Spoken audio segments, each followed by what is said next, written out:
केजरीवाल को झटके पे झटका। आपका एक और बड़ा विकेट गिरा। लोकसभा चुनाव से पहले अरविंद केजरीवाल की मुश्किलों की लिस्ट में एक नया इजाफा हो गया है। लोकसभा चुनाव के कुछ महीने ही बचे हैं। बीजेपी का मुकाबला करने के लिए विपक्षी दलों ने इंडी गठबंधन बनाया है। इसकी 4 बैठकें हो चुकी हैं। इंडिया गठबंधन में शामिल दल मिलकर चुनाव लड़ने की भले हुंकार भर रहे हैं, लेकिन कई ऐसे राज्य हैं जहां इस गठबंधन में दरार दिख रही है। हर पार्टी के कार्यकर्ता के साथ यह होता है, लेकिन केजरीवाल और कांग्रेस के कार्यकर्ताओं के साथ कुछ ज्यादा ही होता है। अपना कोई उसूल और कोई विचारधारा नहीं। जब जैसा मौका देखा दुश्मनों के साथ ही हाथ मिला लिया। ऐसे में न तो कोई उसूल बचा, न ही अपनी कोई विचारधारा। अब कार्यकर्ता करे तो क्या करे। वहीं इसी बीच हरियाणा के पूर्व मंत्री निर्मल सिंह और उनकी बेटी चित्रा सरवारा ने आम आदमी पार्टी का दामन छोड़ दिया है। उन्होंने 5 जनवरी को दिल्ली में हरियाणा कांग्रेस प्रभारी दीपक बाबरिया और प्रदेश कांग्रेस अध्यक्ष उदय भान की मौजूदगी में कांग्रेस का हाथ थाम लिया है। इस मौके पर सीएलपी नेता भूपेंद्र सिंह हुड्डा और सांसद दीपेंद्र सिंह हुड्डा भी मौजूद रहे। बता दें कि पूर्व मंत्री निर्मल सिंह का उत्तर हरियाणा में बड़ा नाम है। निर्मल सिंह को भूपेंद्र हुड्डा का करीबी माना जाता है।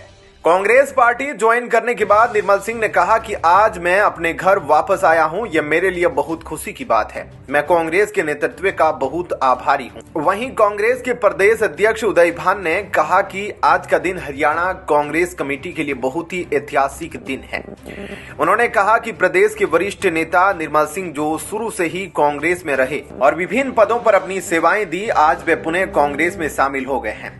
प्रदेश अध्यक्ष ने आगे कहा कि इसी के साथ बहन चित्रा सरवारा और आम आदमी पार्टी के 256 पदाधिकारी भी कांग्रेस पार्टी में शामिल हुए।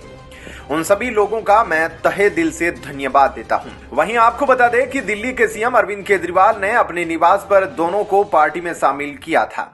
अब फिर से उन्होंने कांग्रेस से हाथ मिला लिया है। बता दें कि सर्दी के मौसम में हरियाणा में सियासी गर्मी चढ़ गई है। अगर सही मायनों में देखें तो विपक्षी गठबंधन में कांग्रेस के हालात सबसे खराब है। ममता, केजरीवाल और वामपंथी ही नहीं, नीतीश भी कांग्रेस के लिए रोड़ा है। अखिलेश और तेजस्वी चाहे तो बिना कांग्रेस ज्यादा अच्छा कर सकते हैं। कांग्रेस को उत्तर भारत को छोड़ दक्षिण में जोर लगाना चाहिए और बिना गठबंधन वहां फाइट करनी चाहिए। प्रियंका गांधी को भी साउथ से लोकसभा में आना चाहिए। 2024 कांग्रेस को खुद को बचाने का प्रयास करना चाहिए। अगर 2024 का गठबंधन फेल होता है तो कांग्रेस को सबसे ज्यादा नुकसान होगा और एक लंबे समय के अज्ञातवास में कांग्रेस चली जाएगी। क्षेत्रीय पार्टियों को पहले राज्य में अपनी सरकार बनाने के लिए प्रयास करने चाहिए। आम आदमी पार्टी भले ही कितने दावे कर ले, लेकिन लोकसभा में उसे कुछ खास सफलता नहीं मिलती है। ऐसे में क्या कहना है आपका इस खबर पर कमेंट सेक्शन में जरूर बताएं। जय हिंद, जय भारत। राजनीति में बदलाव लाने की बड़ी बड़ी बातें करने वाले अरविंद केजरीवाल देश के सबसे कट्टर बेईमान मुख्यमंत्री हैं। ईडी के समन से भागकर केजरीवाल जी ने दुनिया को दिखा दिया है कि उन्होंने शराब घोटाला किया है और वो डरे हुए हैं। सुप्रीम कोर्ट ने भी कहा है कि नई एक्साइज पॉलिसी में 338 करोड़ रुपए के लेन देन का हेरफेर है। केजरीवाल खुद ही जज बन जाता है। तोमर के डिग्री मामले में क्लीन चिट दे दिया। तोमर को सजा हुई। सिसोदिया, संजय सिंह को हाईकोर्ट, सुप्रीम कोर्ट कोई जमानत नहीं दे रहा। या तो केजरीवाल ये कहे कि कोर्ट भी बिके हुए हैं, या फिर ये बताए कि खुद जज बनने की उसकी बुरी आदत कब छूटेगी। फरिश्ते दिल्ली के योजना मामले में सुप्रीम कोर्ट ने दिल्ली सरकार को चेतावनी दी कि यदि उसने कोर्ट को गुमराह किया तो भारी जुर्माना लगाया जाएगा, जो मिसाल बनेगा। दरअसल राज्य सरकार ने एलजी कार्यालय पर योजना के लिए फंड जारी करने में बाधा डालने का आरोप लगाया है। जवाब में एलजी कार्यालय ने कहा कि उपराज्यपाल को बेवजह घसीटा गया है, उनका उससे कोई लेना देना नहीं है। योजना पर निर्णय सरकार के स्वास्थ्य मंत्री की सोसाइटी करती है। फरिश्ते दिल्ली के योजना के तहत कोई भी शख्स अगर सड़क हादसे में घायल होता है तो उसे निजी अस्पताल में इलाज की सुविधा मिलती है। इसका पूरा खर्चा सरकार उठाती है। दिल्ली सरकार ने इसे 2018 में शुरू किया था, हालांकि यह फंड की कमी से बंद हो गया था। अब सरकार ने आरोप लगाया था कि एलजी कार्यालय फंड रिलीज नहीं कर रहा। इतना ही नहीं, आपने सुप्रीम कोर्ट में जनहित याचिका दायर कर योजना फिर शुरू कराने की मांग की थी। सरकार की याचिका पर सुप्रीम कोर्ट ने जवाब तलब किया था। Justice B R. गवई और जस्टिस संदीप मेहता की पीठ ने शुक्रवार को उपराज्यपाल एलजी वीके सक्सेना के कार्यालय को आम आदमी पार्टी सरकार की याचिका पर 2 हफ्ते में हल्फनामा दायर करने को कहा। पीठ का निर्देश एलजी का प्रतिनिधित्व कर रहे वरिष्ठ वकील संजय जैन के यह कहने के बाद आया कि एलजी कार्यालय इस मामले में शामिल नहीं है। उन्होंने कहा, यह ऐसा मामला नहीं है जहां मंत्री परिषद और एलजी के बीच कोई मुद्दा हो। योजना दिल्ली के स्वास्थ्य मंत्री की अध्यक्षता वाली सोसाइटी चलाती है। स्वास्थ्य मंत्री के नेतृत्व में 2 जनवरी को बैठक हुई और इसमें फंड रिलीज करने का फैसला किया जा चुका है। इस पर पीठ ने कहा, इस आशय का हल्फनामा दाखिल करें। यदि आपकी बात सही पाई जाती है तो मंत्री ने हमें गुमराह किया है तो हम भारी जुर्माना लगाएंगे। सुनवाई शुरू होते ही पीठ को सूचित किया गया है कि एलजी ने याचिका पर अपना जवाब दाखिल नहीं किया है। इस पर पीठ ने कहा, एलजी से कहे कि हर मसले को प्रतिष्ठा का मुद्दा न बनाए। इस पर एलजी के वकील जैन ने कहा, यह याचिका चाय के प्याले में तूफान का उत्कृष्ट मामला है, क्योंकि इसमें बिना किसी बात को लेकर बहुत हलचल है। क्या कहना है आपका इस खबर पर? कमेंट सेक्शन में जरूर बताएं। जय हिंद, जय भारत। कैसे बड़े बड़े वादे करके आम आदमी पार्टी पंजाब की सत्ता में आई और 1.5 साल में ही आप सरकार ने पंजाब को करप्शन, कर्ज और बदहाली की ओर धकेल दिया। पंजाब की आर्थिक हालत बेहद खराब है। हालात ऐसे हैं कि राज्य की आम आदमी पार्टी की सरकार लोन को 5 साल माफ करने की गुहार लगा रही है। हालांकि मुख्यमंत्री भगवंत मान इस दौरान आप मुखिया केजरीवाल के स्वागत और नए एयरक्राफ्ट लेने में व्यस्त है। पंजाब के बजट का एक बड़ा हिस्सा पुराने कर्ज के ब्याज को चुकाने में जा रहा है। पंजाब की वर्तमान में खस्ता आर्थिक हालत के पीछे कांग्रेस और आप बराबर रूप से सहयोगी है। अगर 2017 में पंजाब की सत्ता में आई कांग्रेस सरकार ने इसकी अर्थव्यवस्था को आईसीयू में पहुंचाया तो आप उसे अपनी नीतियों द्वारा इसे वेंटिलेटर पर पहुंचा रही है। पंजाब देश का अकेला ऐसा बड़ा राज्य है जिस पर उसकी अर्थव्यवस्था का 50% से अधिक कर्ज है। हालांकि पंजाब पर भले इतना कर्ज अधिक है कि सरकार के रोजाना के काम धाम भी अटक रहे हैं, लेकिन आपने अपनी नीतियां नहीं बदली है। वह राज्य की अर्थव्यवस्था को रेवड़ियां बांटकर और गर्त में ले जा रही है, चाहे वह मुफ्त बिजली की योजना हो या बसों में मुफ्त सवारी करवाना। पंजाब सरकार को पुराना कर्ज चुकाने के लिए नया कर्ज लेना पड़ रहा है। इससे कर्ज का पहाड़ और भी बढ़ता जा रहा है। भले ही पंजाब कर्जे के बोझ तले दबा है और उसकी आर्थिक हालत खस्ता है, लेकिन पंजाब के मुख्यमंत्री की शौकीनियों में कोई कमी नहीं आई है।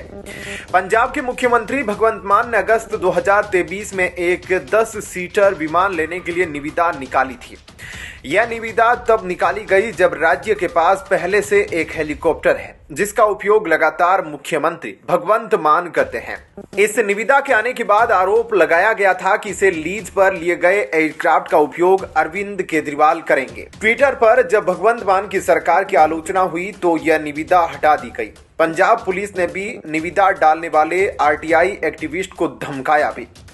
पंजाब की आर्थिक स्थिति सुधारने की बजाय मुख्यमंत्री भगवंत मान ज्यादातर समय अपनी पार्टी के मुखिया अरविंद केजरीवाल के स्वागत सत्कार में लगे रहते हैं।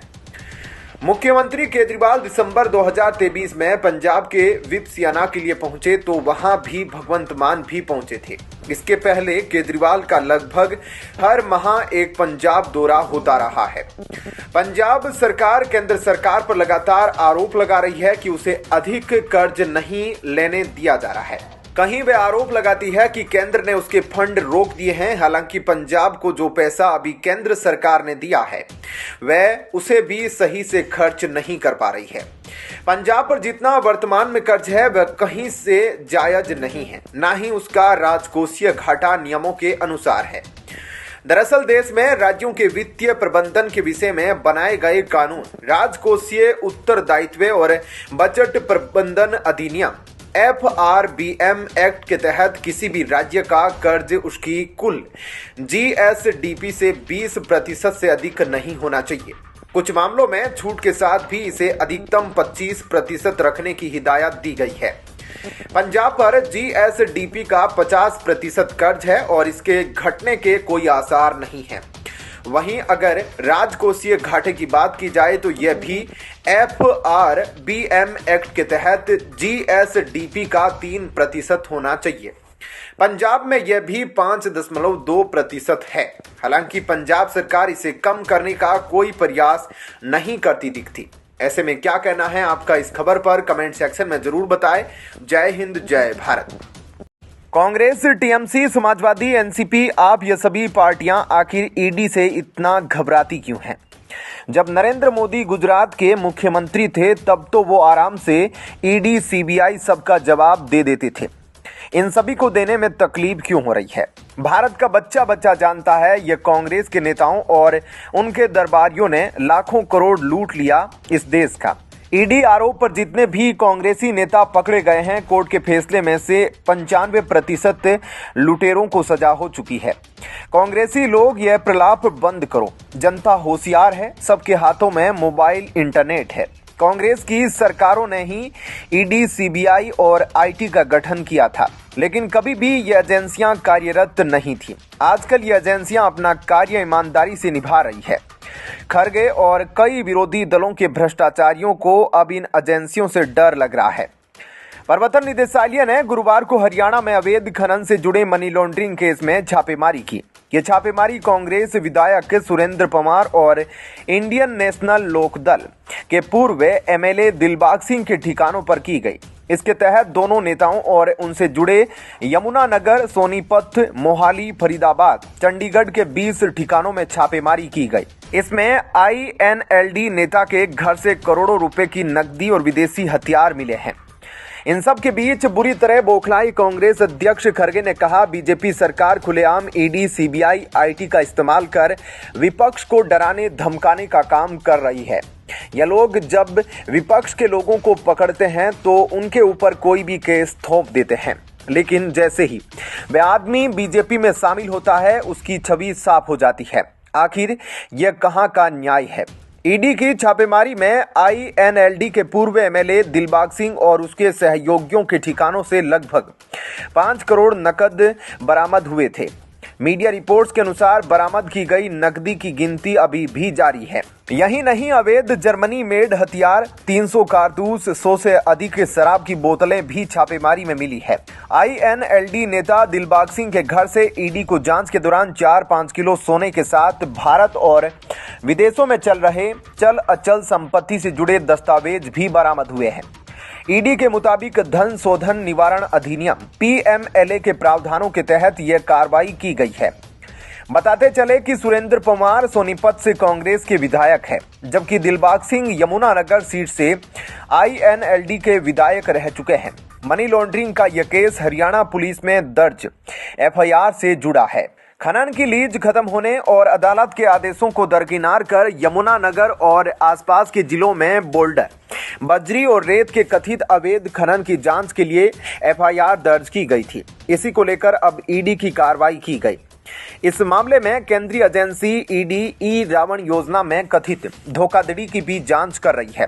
दरअसल यह एक ऑनलाइन पोर्टल है जिसे रॉयल्टी और करों के संग्रह को आसान बनाने और खनन क्षेत्रों में कर चोरी को रोकने के लिए 2020 में हरियाणा सरकार लेकर आई थी।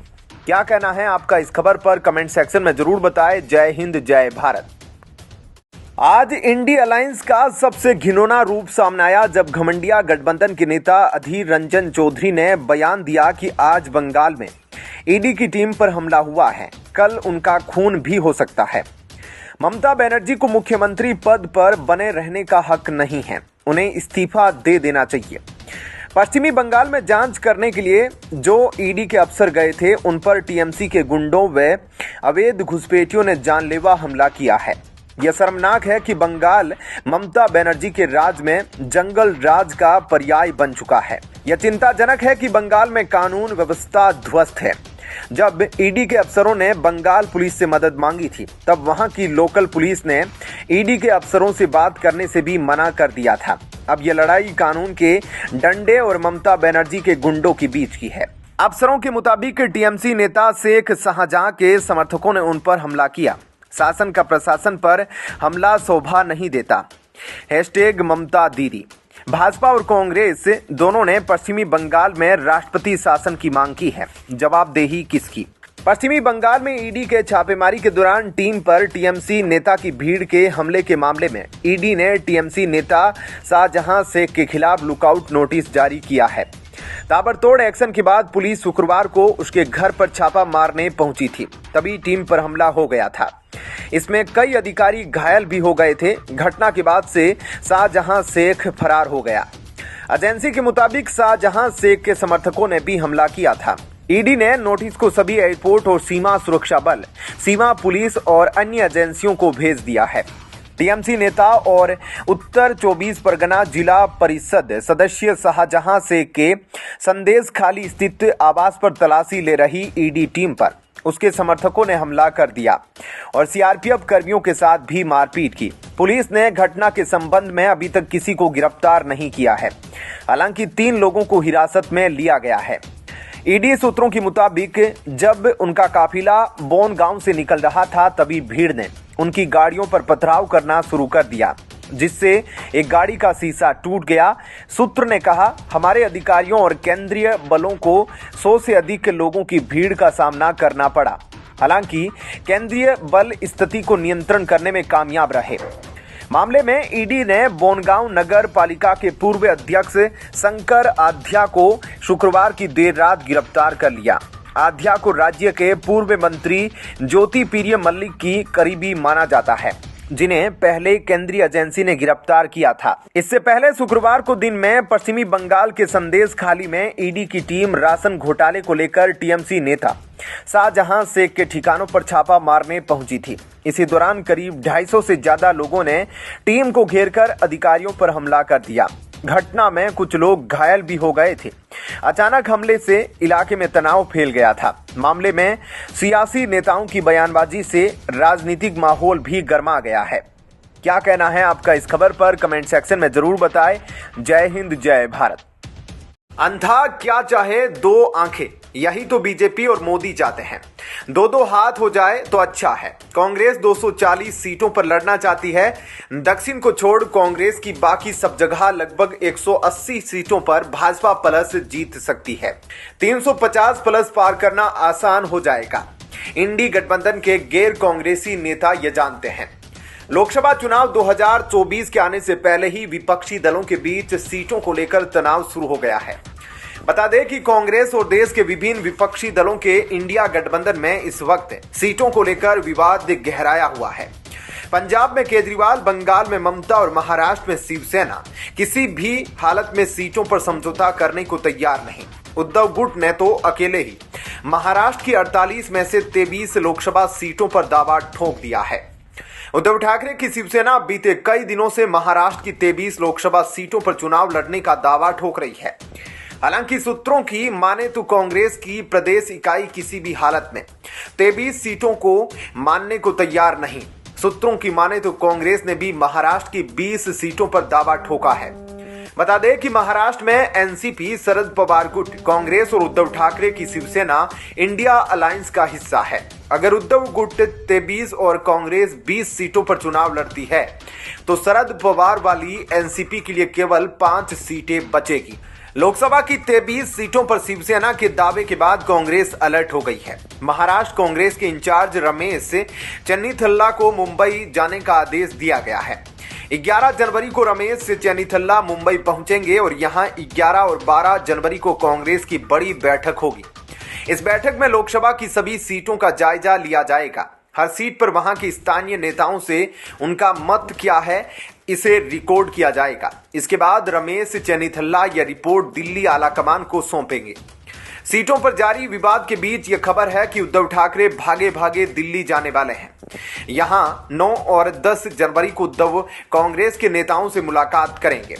इस दौरान उद्धव और कांग्रेस नेताओं के बीच में महाराष्ट्र के सियासी हाल और इंडिया अलायंस के बीच सीटों के बंटवारे को लेकर चर्चा हो सकती है। वहीं कांग्रेस वर्किंग कमेटी के सदस्य और लोकसभा चुनाव के लिए बनाए गए इंडिया गठबंधन समिति के सदस्य सलमान खुर्शीद ने सीट शेयरिंग को लेकर पार्टी की राय सामने रखी है। उन्होंने कहा कि आम आदमी पार्टी और जनता दल यूनाइटेड के साथ इसको लेकर रविवार से बातचीत शुरू की जाएगी। हिंदुस्तान टाइम्स के मुताबिक उन्होंने कहा कि सीटों के बारे में बातचीत रविवार से शुरू हो जाएगी और इसकी शुरुआत दिल्ली से होगी और जैसे जैसे लोग हमें समय देते रहेंगे हम बात आगे बढ़ाते रहेंगे। उन्होंने आगे कहा, पार्टी नेतृत्व ने हमें बता दिया है कि कांग्रेस अपने सहयोगियों से क्या उम्मीद रखती है, तो हमें पता चल जाएगा कि हम आपस में मेल खाते हैं या नहीं और हमें कहां नेगोशिएट करना है। ये सभी बातें जब मिलेंगे साफ हो जाएगी। क्या कहना है आपका इस खबर पर कमेंट सेक्शन में जरूर बताएं। जय हिंद, जय भारत।